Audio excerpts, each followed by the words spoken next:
As you hear reports about our case numbers decreasing, it may seem like getting kids back to school should be happening sooner rather than later, and we wish it were that simple.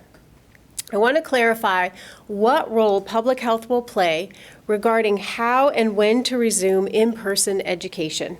In the end, schools are going to have to make these difficult decisions on when and how to physically reopen school buildings for in-person instruction.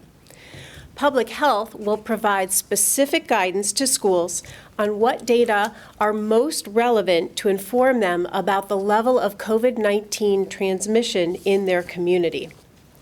These data will be available to school administrators and the public on our website, along with recommendations for strategies to make the on-site learning environment as safe as possible. We've heard loud and clear from school administrators that having specific metrics for a safe reopening are essential to their decision-making process. While we're waiting on state recommendations, we've been reviewing metrics from other states and organizations across the country with key stakeholders and getting ready to provide the data for the state metrics to help inform decision makers. When we boil these metrics that we've reviewed down from various sources, there are really three types of information that are used in the majority of guidelines. The first is a decrease in the number of cases and or the rate of cases per 100,000 persons. The second is a decline in the percent of tests that are positive. And then the third is having a specific cutoff for the percent of tests that are positive. This cutoff or threshold can indicate when in-person teacher-led instruction can be implemented.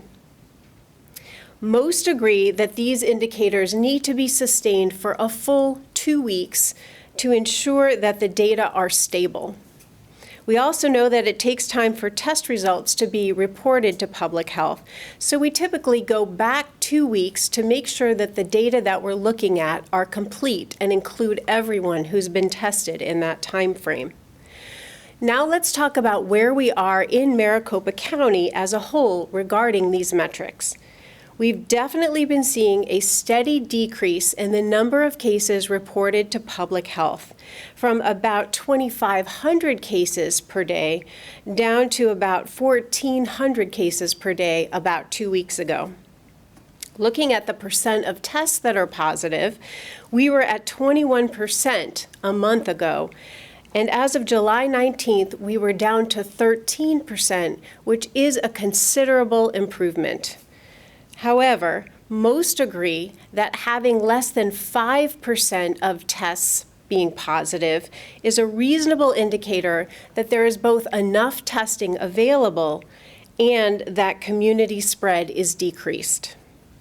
While we don't know what the metrics from the Arizona Department of Health Services will be, we're preparing to provide the data in an interactive COVID-19 data dashboard for schools that will incorporate these metrics, including case counts, rates, and percent positivity by zip code, school district, and city, which will be updated weekly. We will also reconvene the work group to discuss any further clarification the schools need about the metrics and when and how they can access the data on our website. The dashboard will help our local school officials, educators, parents, and other community members to inform decisions about school reopening strategies. It can also be used to monitor for signs of increasing community spread of COVID-19, which may trigger a need to pull back on in-person learning if that becomes necessary.